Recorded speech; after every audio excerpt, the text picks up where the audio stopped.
For more than 300 years, the battleship ruled the seas, a symbol of national strength and might.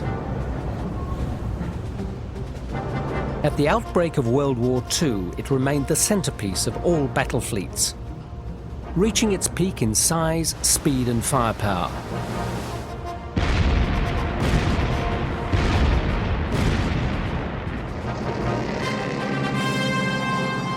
But as the war spread to the world's oceans, the battleship's key role in naval strategy came under threat.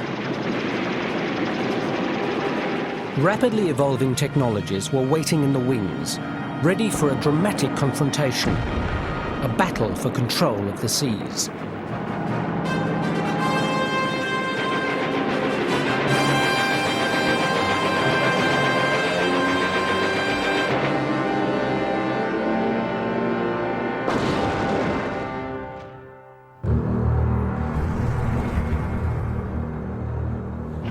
Dawn on the 1st of September 1939.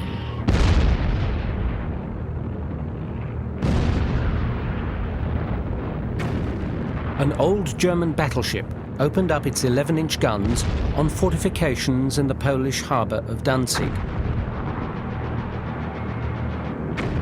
These shots signalled the start of a conflict that would soon escalate into global war.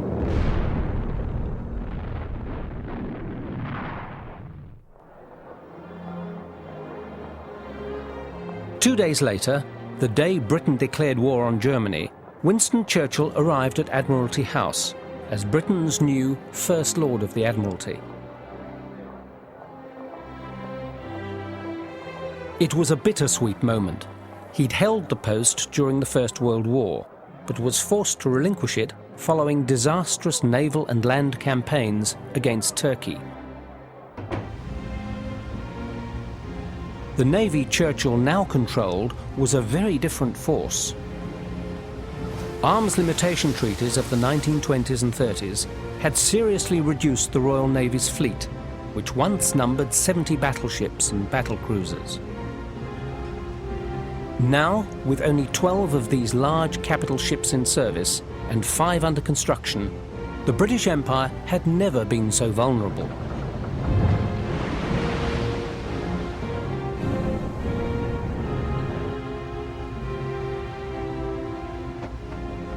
On the 3rd of September, we were at sea.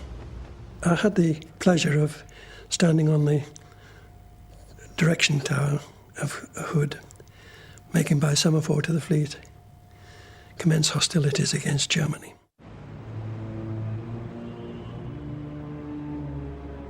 Britain's only comfort was that Germany had scuttled the majority of its warships after the First World War.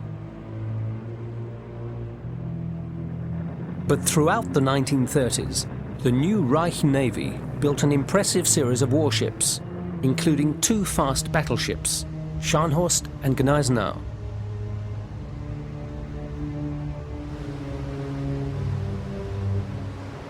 And at the shipbuilding centres of Hamburg and Wilhelmshaven, 2 of the most powerful battleships ever built, Bismarck and Tirpitz, were being fitted out.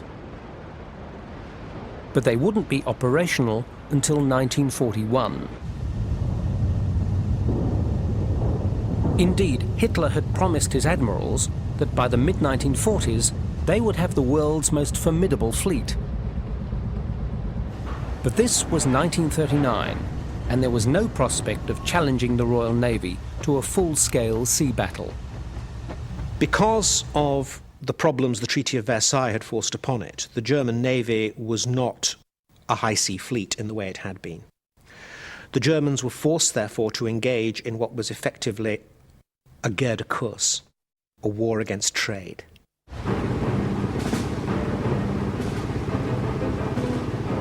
From day one of the war, German submarines targeted merchant ships carrying war supplies to Britain.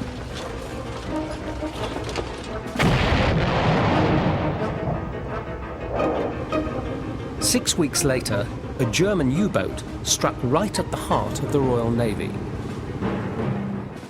U-47, commanded by Gunther Prien, made a daring assault on the key British naval base at Scapa Flow.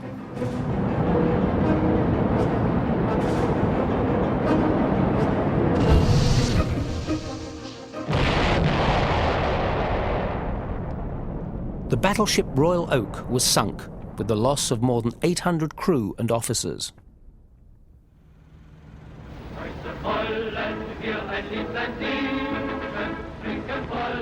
For Britain, it was a disaster. The Royal Navy had been humiliated. On their triumphant return to Germany, the U-boat's crew was feted as heroes. Their success enhanced Hitler's opinion of his navy. It also encouraged him to wage unrestricted war against British and French trade.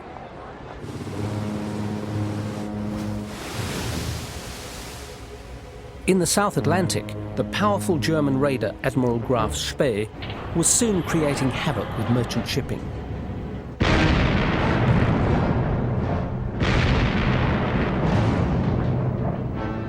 Graf Spee quickly rose to the top of Britain's most wanted list.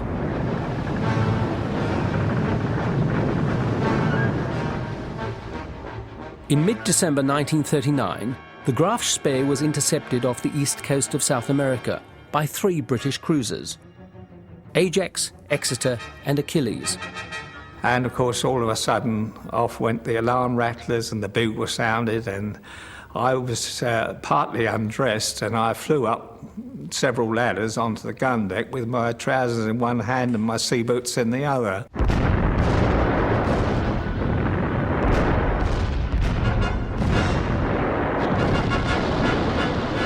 In the Battle of the River Plate, Graf Spee's powerful 11-inch guns soon found their mark, forcing Exeter to retire.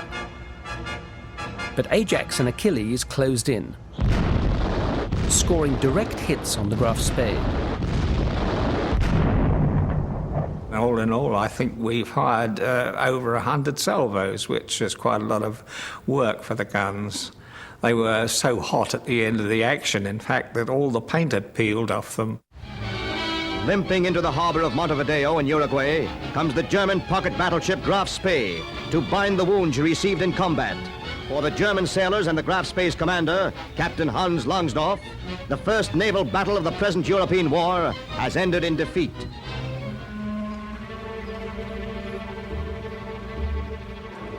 Under international law, the German warship could only stay in the neutral port of Montevideo 72 hours. As Captain Langsdorff buried his dead and considered his next move, British intelligence was working feverishly behind the scenes. Captain Langsdorff had been tricked by the British intelligence service working from the British embassy in Montevideo into making him believe that there was a very powerful British force outside the Rio Plata, waiting for him. Finally, with the situation looking hopeless, the Graf Spee up-anchored and headed for the open sea, and what her captain believed was an overwhelming British battle force. She got underway and slowly steamed down the Plate. In fact, there was only a skeleton crew on board, and then she anchored just off the main seaway, and we were all closed up round our action stations, and a voice came on the tannoy system, which was a loudspeaker system throughout the ship. "This is the captain speaking. Our aircraft has just reported that Graf Spee has blown herself up."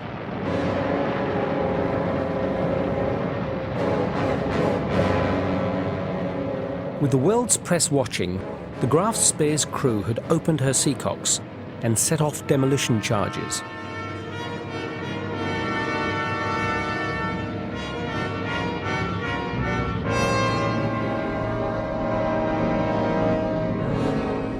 Captain Langsdorff and his crew left the scene by boat and then sought sanctuary in nearby Buenos Aires. There, under the old Imperial Navy ensign, and not the swastika, Langsdorff shot himself.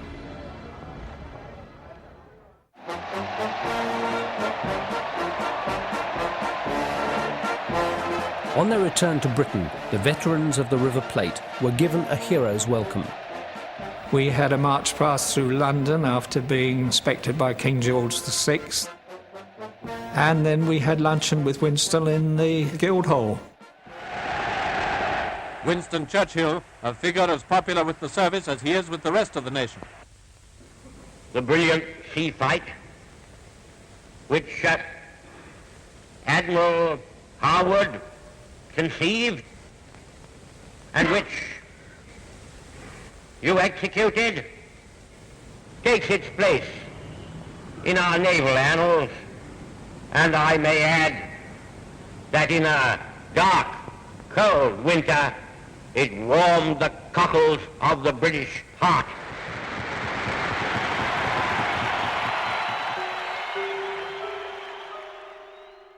The destruction of the Admiral Graf Spee restored Britain's faith in its navy. But over the coming months, further good news was hard to come by. On May the 10th, 1940, Germany's armies rolled into Holland and Belgium and extended the frontiers of the Third Reich. That same day, political upheaval forced Prime Minister Chamberlain from power. Britain's future now rested with Winston Churchill. But within weeks of coming to office, German land forces all but overwhelmed France, forcing the evacuation of more than 300,000 Allied troops at Dunkirk.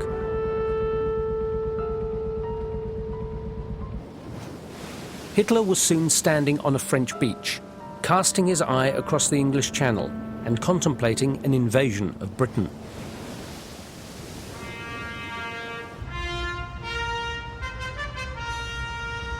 Italy added to Churchill's concerns. Under the fascist dictator Benito Mussolini, Italy had joined Germany in the war. With the fall of France and the loss of its naval support, Britain was now outnumbered in the Mediterranean by a modern Italian battle fleet.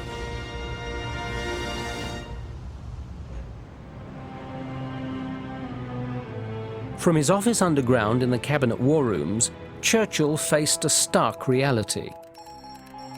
Britain stood alone, and the navy, which she relied upon, was stretched to its limits. In late June 1940, Churchill received an intelligence report concerning 4 French battleships that had taken refuge in the Algerian harbour of Oran. Under the terms of the armistice, which France had signed with Germany and Italy, her warships were now pledged to neutrality. Fearing they would be seized and used against Britain, Churchill ordered a naval mission unparalleled since the Battle of Trafalgar. A mission to confront the French fleet. The following day, a British naval force set sail for the French colony of Algeria. Our captain then was a Captain Glennie, and he used to sing out over the loudspeakers right their way through the ship. Good morning, Hoods. We are now proceeding to Oran to persuade the French fleet to come out under our protection. On arrival at Oran, the British dispatched a message to the French commander. Either join Britain in the fight against Germany and Italy, immobilize your ships, or be destroyed. The French rejected the ultimatum. Vice Admiral Somerville, you could see him standing there, very, very serious. He didn't want to do it. Nobody wanted to do it. He said, all right, open fire.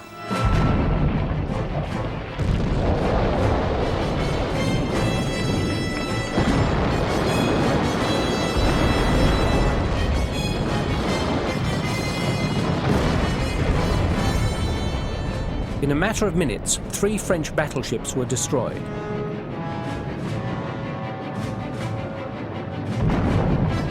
Only a single battleship, the Strasbourg, broke through the British cordon, accompanied by 3 destroyers.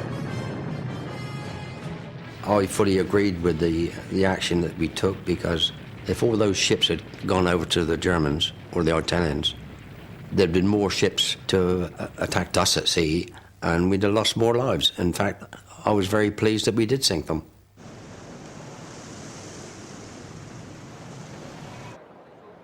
More than 1,100 once Allied French sailors perished. The Royal Navy considered the mission a success, but a failure of diplomacy robbed Britain of 4 additional battleships with which to fight the Italian Navy.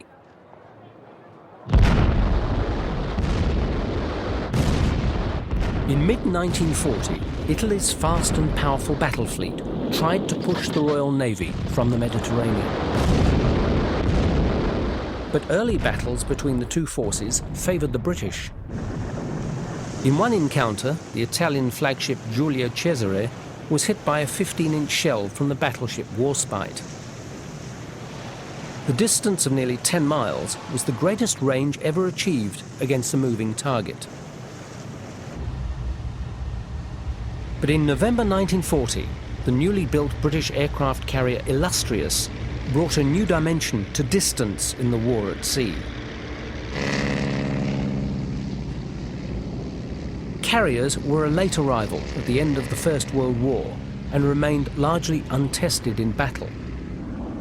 Their chance came late in the evening of November the 1st, when 2 waves of Swordfish aircraft took off from Illustrious.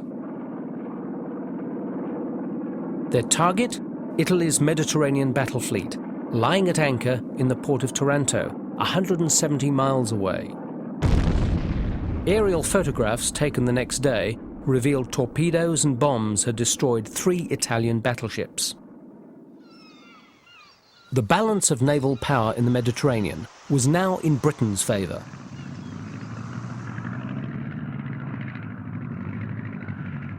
The Battle of Taranto electrified naval strategists around the globe. A carrier had destroyed battleships from well beyond the range of their big guns. War at sea had entered a new era.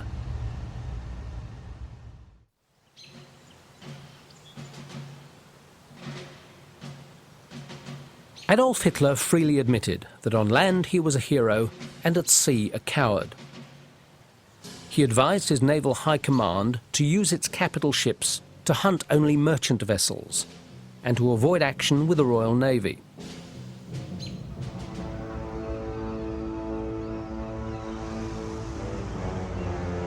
Hitler's greatest concern was the safety of Germany's newest battleship, Bismarck.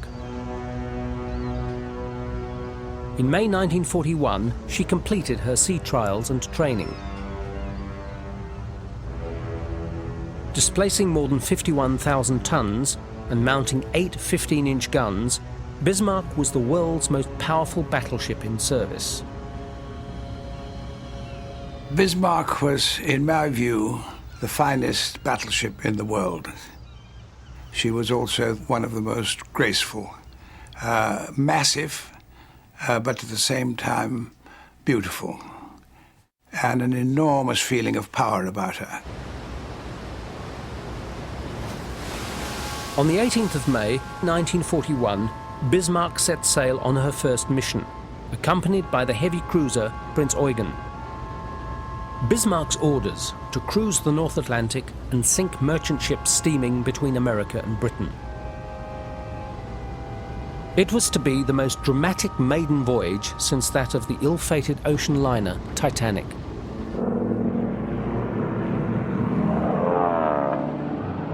Three days into the voyage, British aerial reconnaissance discovered the 2 German ships refuelling in a Norwegian fjord.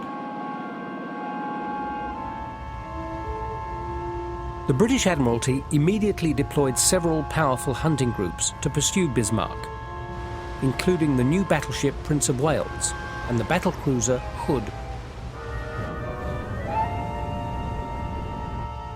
The Hood was the epitome of British sea power. She was a wonderfully looking ship.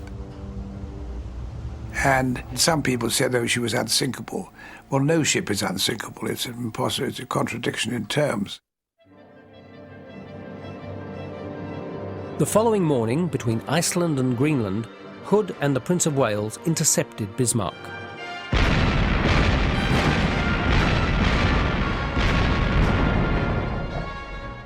We'd fired about half a dozen salvos, I suppose, before Bismarck replied.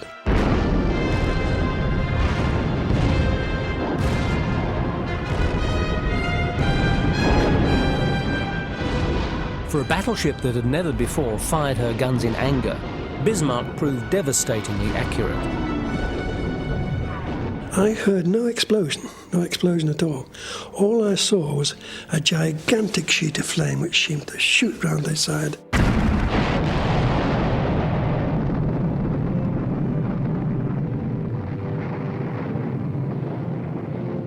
From the very beginning, there were only 3 of us came to the surface. There wasn't another soul in sight. And I looked around, and there she was, like that, vertigo the water, about 50 yards away. And B turret was just going under. I panicked, and I turned and swam as fast as I could away from her. When I looked around again, she'd gone.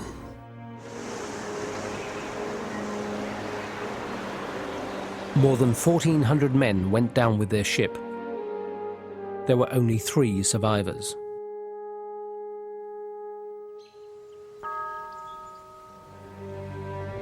The shock was so great when the first news of her sinking came through that a lot of people didn't believe it.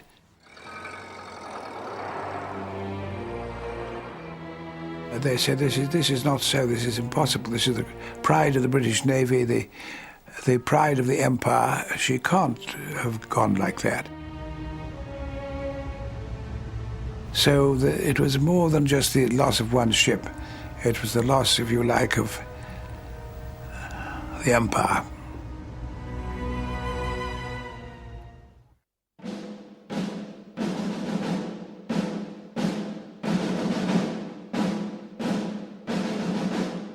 The loss of Hood stunned Churchill. He dispatched every available warship, regardless of the cost or the consequences, to sink the Bismarck.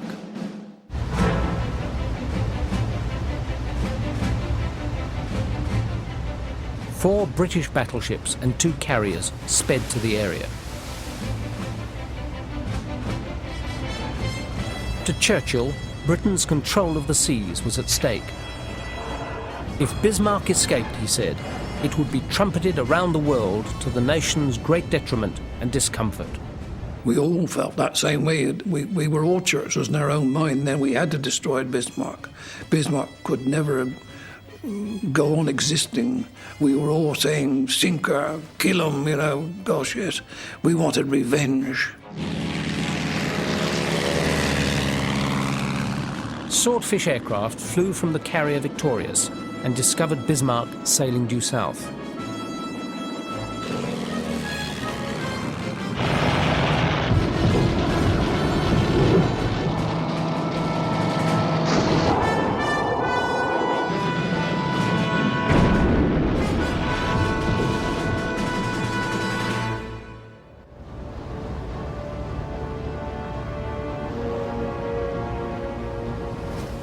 The torpedo attack caused only minor damage. But Bismarck sailed for the French port of Brest, leaking oil from her earlier encounter with Hood and Prince of Wales. Soon after, Bismarck shook off 2 shadowing British cruisers and disappeared from their radar screens.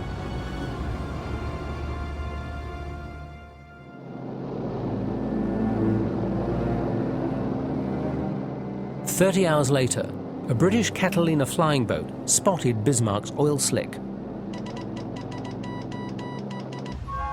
The carrier Ark Royal flew off a torpedo strike.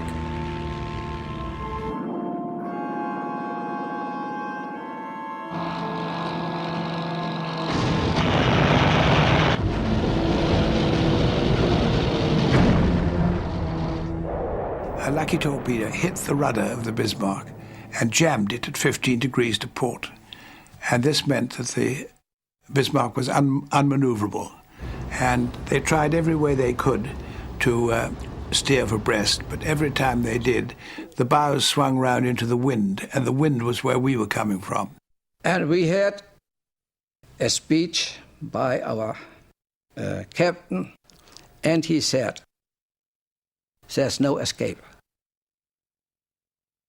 Because he knew you cannot steer a ship, and if you cannot steer a ship, you can't escape. And in the morning of the 27th of May, we met the British forces.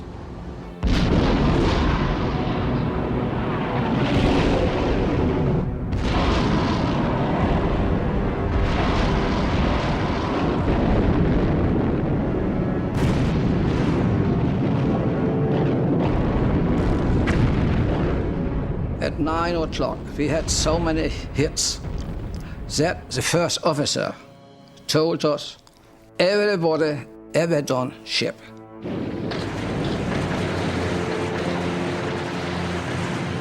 And it was rainy and stormy. But anyway, one tries to live.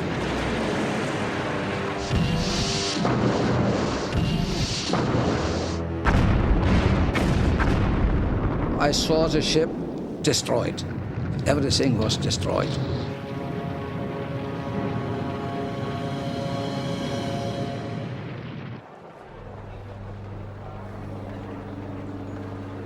Of Bismarck's crew of 2,200 men, there were only 110 survivors. The destruction of Germany's largest battleship shocked Hitler and was a major setback to his war against British trade. It also marked a turning point in the history of the battleship itself. Instead of the hunter, they had become the hunted, and prime targets for both the underwater and aerial arms of opposing navies.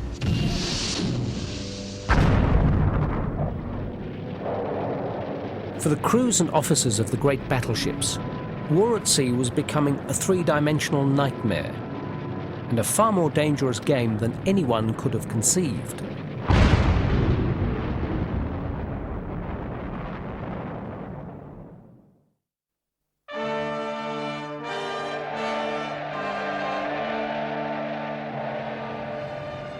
Throughout 1941, the war edged precariously towards a global conflict.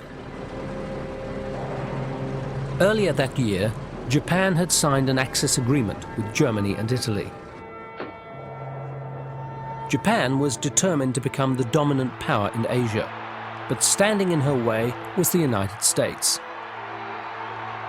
When tough negotiations between the two powers foundered, the Japanese government embarked on a dramatic plan to force America into submission.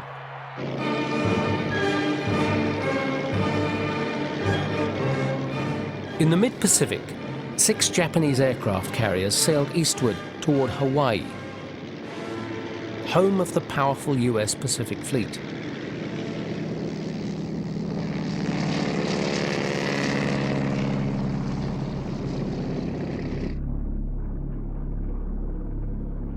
On the 7th of December 1941, at 10 to 8 in the morning, a faint drone of approaching aircraft was heard over the United States naval base at Pearl Harbor.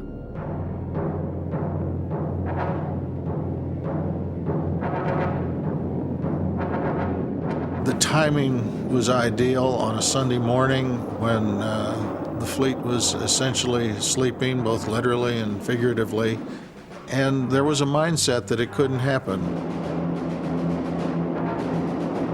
Without warning or a declaration of war, 2 waves of Japanese planes, more than 350 in total, crossed the island of Oahu unchallenged.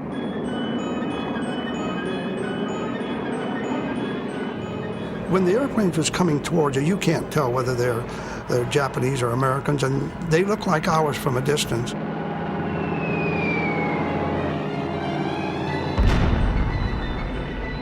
And we wonder, what in the heck are they doing training using live torpedoes? And then all of a sudden, our first sergeant came up that blew him out of his office. He was soaking wet and covered with oil. He come up and says, "Get your butts to your battle station." He says, "We're under attack by the Japanese."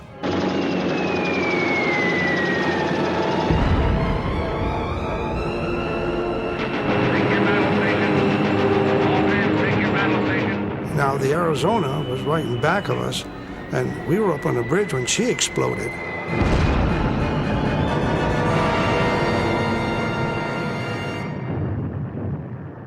The concussion from the explosion blew us into the pilot house, and then we went back out up on the bridge and looked at the Arizona, and she was just one tremendous ball of fire. And I'll admit it, I was scared. I thought this is the end of everything.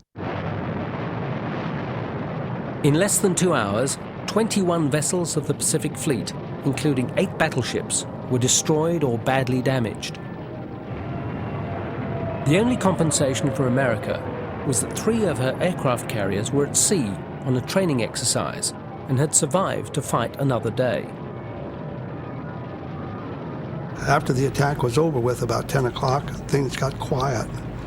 And except for the burning and the crackling of the ships, that's when it hit me. My God, we're in a war. We're in a war, and we lost it. And I just sat down and cried.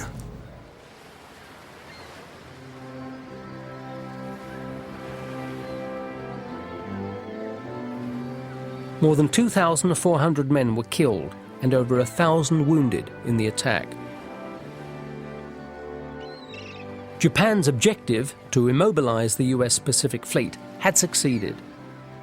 Pearl Harbor is one of the most brilliant military operations ever taken in the history of warfare. Strategically, it was a disaster, absolute disaster.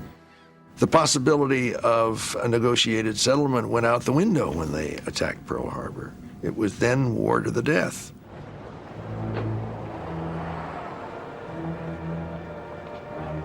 For Britain, Pearl Harbor brought a powerful new ally and a new, determined enemy. One she was ill-equipped to fight.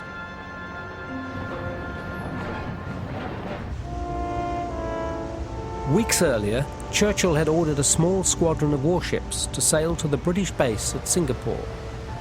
The battlecruiser Repulse and the battleship Prince of Wales spearheaded Force Z. Included in the force, the British force, was a full fleet carrier. But at quite an early stage in the passage out, the carrier, which was out in the West Indies, ran aground on a sandbank, and so no other carrier was forthcoming. The ships had arrived at Singapore just 5 days before the Japanese attack on Pearl Harbor. Churchill rather underestimated Japanese robustness. He had said in the late 20s, when he was Chancellor of the Exchequer and trying to stop the Royal Navy building cruisers, there will never be a war with Japan in my lifetime. And I think that Churchill really thought that these 2 ships sent out there would act as a very potent deterrent. That wasn't the case. The day after Pearl Harbor, Japan invaded the British colony of Malaya. Nearby Singapore was in danger.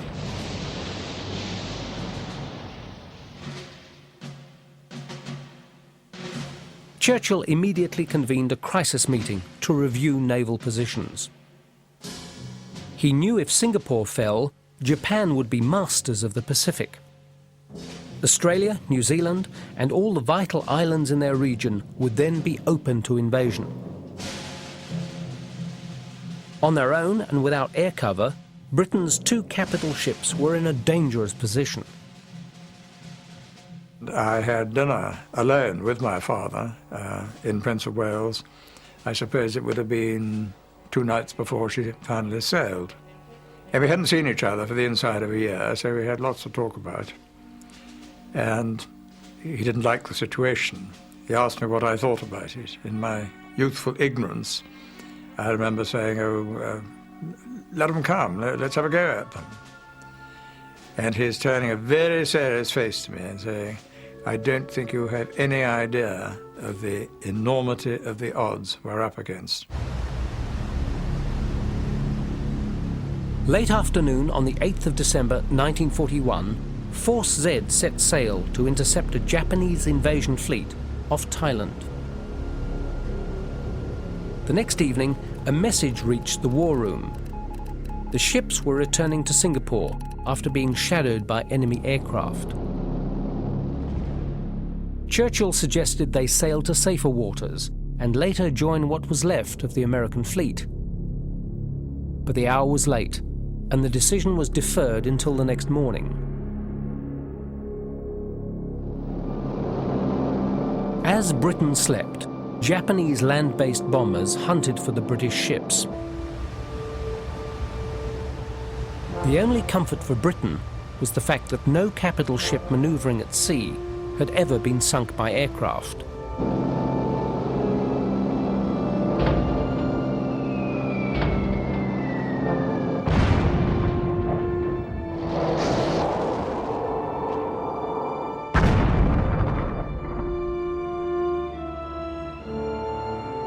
But early the next day, Churchill received word that the Prince of Wales and Repulse had been sunk with the loss of 840 men. It's not for me to speak with the voice of Winston Churchill. I can only suppose he was thinking in terms of deterrence, that by sending these two mighty ships out there, that would be such a powerful signal to the Japanese that they would not invade. Whether you regard that as a valid thought, a rational thought, or whether you regard it as supreme British arrogance is a matter of taste. Possibly distorted by personal reasons, I take the latter view. Britain had been humbled in the Pacific, but in waters closer to home, she was being dogged by surface attacks on her convoys.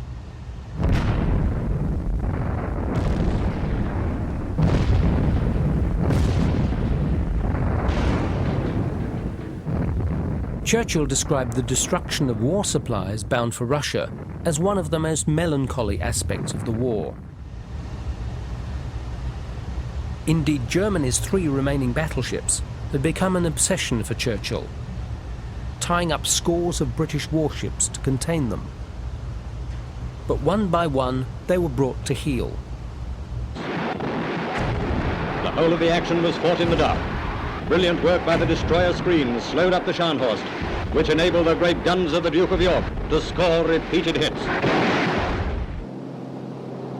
In late 1944, Air Force bombers carrying massive 12,000-pound bombs were dispatched to a Norwegian fjord. Their mission? To sink the last remaining German battleship, the Tirpitz, sister ship of Bismarck.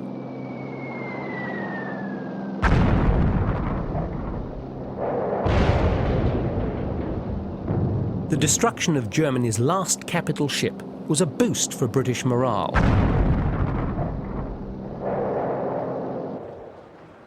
For the second time in 25 years, the core of the German battle fleet had ceased to exist.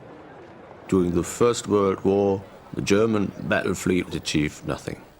During World War II, if we look at the German Navy and its performance in this respect, it also achieved more or less nothing. What we also should not forget in this respect is the fact that the age of battleships was definitely over.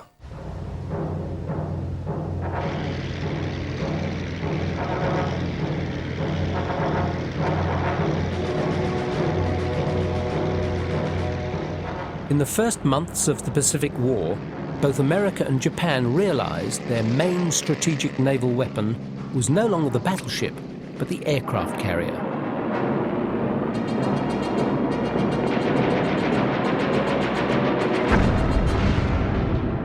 In the battles of the Coral Sea and Midway, carrier-borne aircraft proved they could deliver everything a battleship could, but over a range of hundreds rather than tens of miles.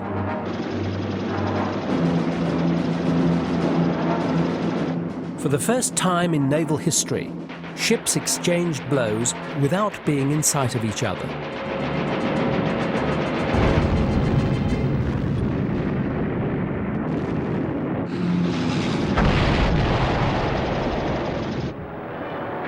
From 1942 onward, I think, it had become clear that there was a new capital ship at sea.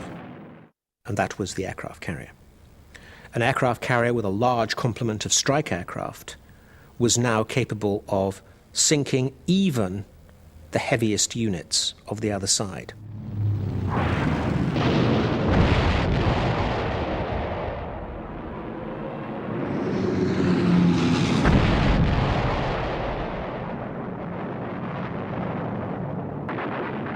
At Midway, the Japanese force lost 4 carriers to America's 1. The balance of sea power in the Pacific now rested with the United States.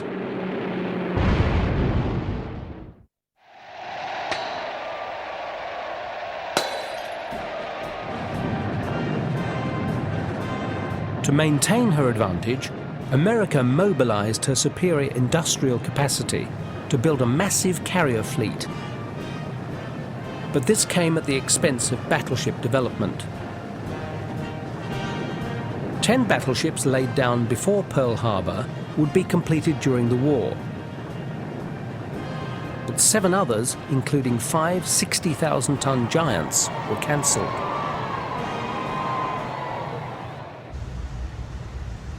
Four 45,000-ton Iowa-class super battleships did enter service.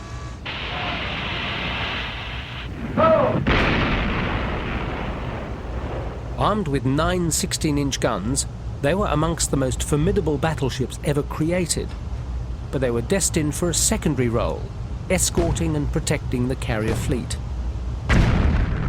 They provided insurance against the Japanese surface attacks. They provided anti-aircraft firepower on a very large scale. But they didn't have that interesting a war. Ironically, just when the battleship had reached its peak in armour, speed and firepower, both American and British naval strategists were beginning seriously to doubt their relevance in modern war.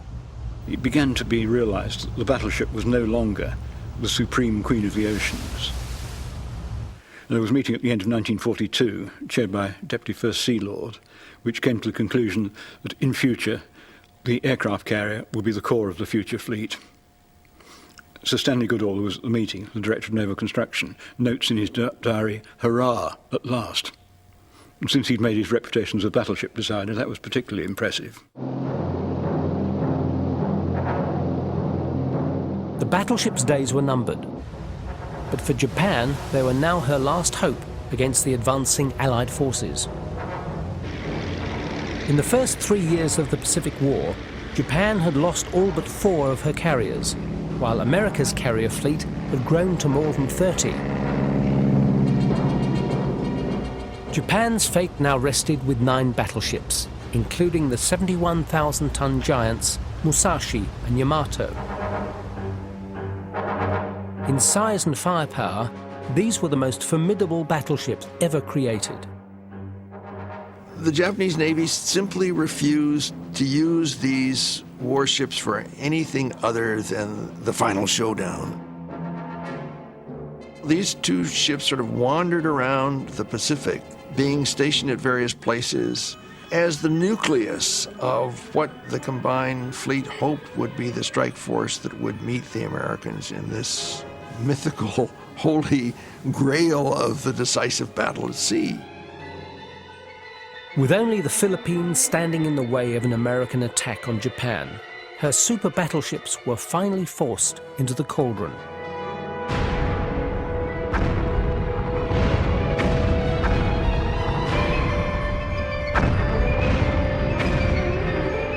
The Battle of Leyte Gulf, in terms of numbers of ships, was the largest naval encounter in history.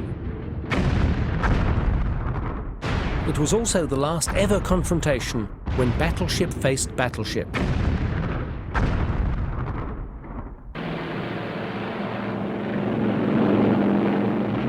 But in the end, it was America's overwhelming carrier numbers and their combined strike power which proved the decisive factor. As we approached, our skipper told us to make an anvil attack and take the easternmost Yamato-type class ship, which turned out to be the Musashi.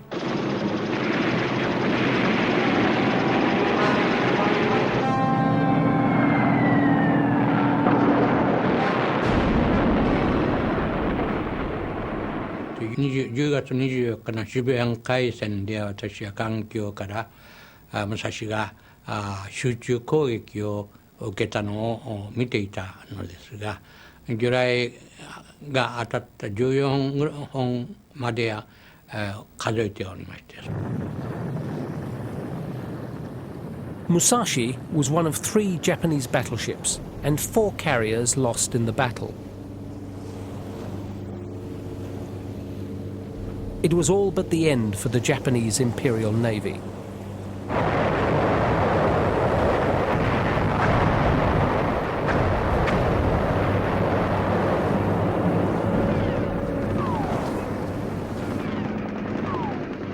As the Allies made their final thrust towards the Japanese mainland, the last super battleship of the Imperial fleet, Yamato, attempted to reclaim her nation's honour.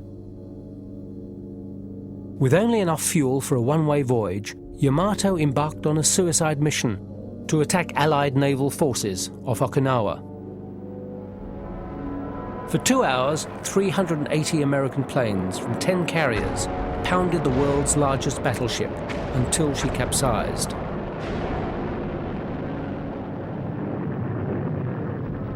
"2,200 men perished, along with the dream of a Japanese empire."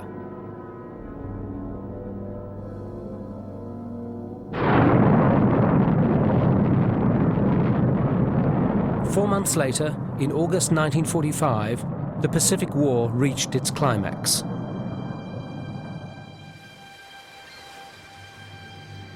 After 6 long years of global conflict, the guns of the great floating fortresses had fallen silent.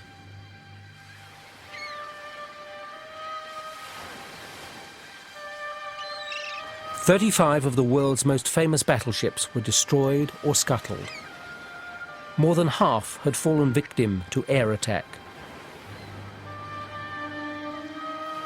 But while the aircraft carrier had dominated the Pacific War, the battleship somehow maintained its prestige to the end.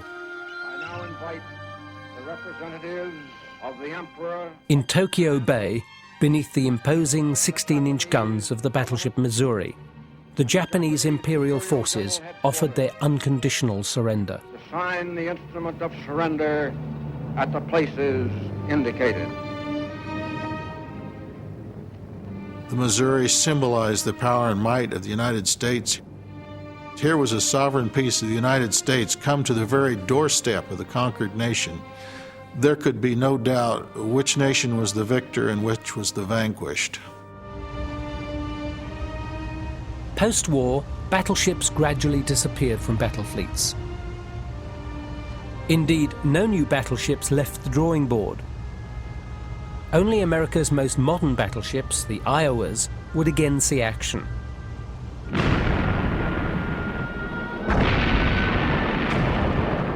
In Korea and Vietnam, they pounded the shoreline of communism as the Cold War escalated.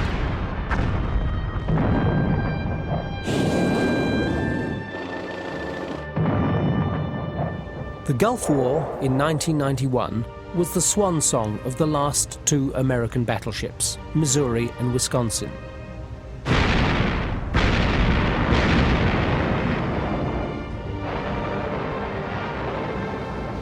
Even armed with missiles, which extended their range to hundreds of miles, they were little more than expensive launching platforms. By the turn of the 21st century, no battleships remained in commission. History will look at the battleship and say, here was the most fiendish weapon that man could devise at the time. Battleships were, in the end, I think, worthwhile investments. I think nations did get something out of it, and what they got out of it was sometimes quite crucial. National survival could depend on command of the sea. One is tempted to say they also represent the folly of man to construct such enormous, eventually useless naval weapons. But they seemed at the time that they were conceived to make sense.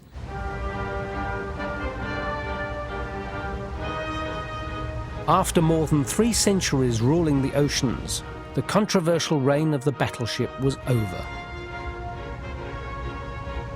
The knights of the first global arms race had gone the way of the rulers and the empires that had created them.